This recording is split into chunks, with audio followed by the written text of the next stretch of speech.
नमस्कार, स्वागत है आपका दृष्टि न्यूज में और मैं हूं आपके साथ साक्षी। यूनियन बजट 2023-2024 बुधवार को वित्त मंत्री द्वारा संसद में पेश किया गया, जिस पर बीजेपी के अध्यक्ष गौरव रणदिवे ने मीडिया से चर्चा में कहा कि मैं देश के प्रधानमंत्री और वित्त मंत्री निर्मला सीतारमण को बधाई देना चाहता हूं। आपको बता दें कि गौरव रणदिवे ने साथ ही पेश बजट को रोजगार बढ़ाने वाला और महंगाई घटाने वाला बताया है। रणदिवे ने आगे कहा कि कृषि, युवा, उद्यमी, महिला, स्वयं सहायता समूह सहित वर्गों को मजबूत करने वाला यह बजट है जो भारत के विकास में नींव का पत्थर साबित होगा। देखिए, सर्वप्रथम तो मैं माननीय प्रधानमंत्री जी को और हमारी वित्त मंत्री निर्मला सीतारमण जी को बहुत बधाई देना चाहता हूं कि ये जो बजट है ये रोजगार बढ़ाने वाला बजट है और महंगाई कम करने वाला बजट है। अगर आप इस बजट को देखेंगे तो गरीब हो, वंचित हो, शोषित हो, जनजाति समाज हो, किसान हो, महिला हो, विद्यार्थी हो, युवा हो, उद्यमी हो, मध्यम वर्गीय हो, सबके लिए इस बजट में कुछ ना कुछ प्रावधान है। गरीबों को मुफ्त में खाद्यान्न देने के लिए 2 लाख करोड़ रुपए खर्च करके अगले 1 वर्ष तक सुनिश्चित किया गया है कि जरूरतमंदों तक कोई भी हमारे देश में भूखे पेट ना रहे। पीएम आवास योजना के नाते हमारी केंद्रीय वित्त मंत्री निर्मला सीतारमण जी ने उसके आवास योजना का परिव्यय 66% तक और बढ़ाकर लगभग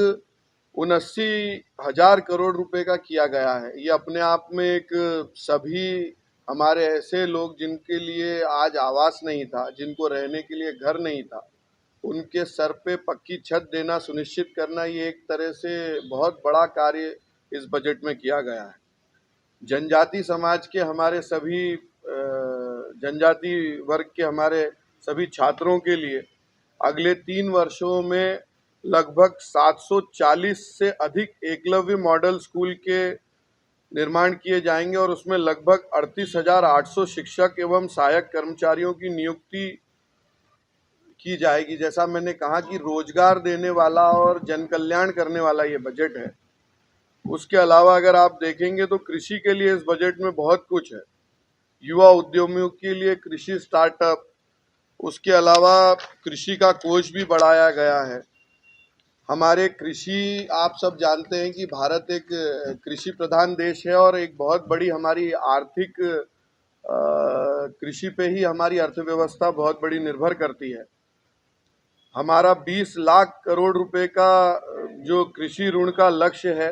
केंद्रीय वित्त मंत्री निर्मला सीतारमण जी ने चाहे पशुपालन हो, चाहे डेयरी हो, चाहे मत्स्य पालन हो, इन सभी को ध्यान में रखते हुए 20 लाख करोड़ रुपए इसका लक्ष्य लिया है, इसका कृषि ऋण का लक्ष्य।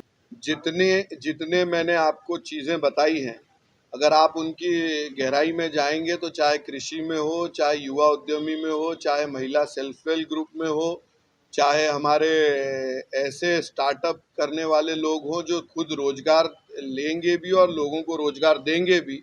इन सबको जिसको कह सकते हैं कि सबका साथ, सबका विकास और सबका विश्वास, और उसमें एक जो बात जुड़ी है सबका प्रयास, उस बात को चरितार्थ करता हुआ ये बजट है।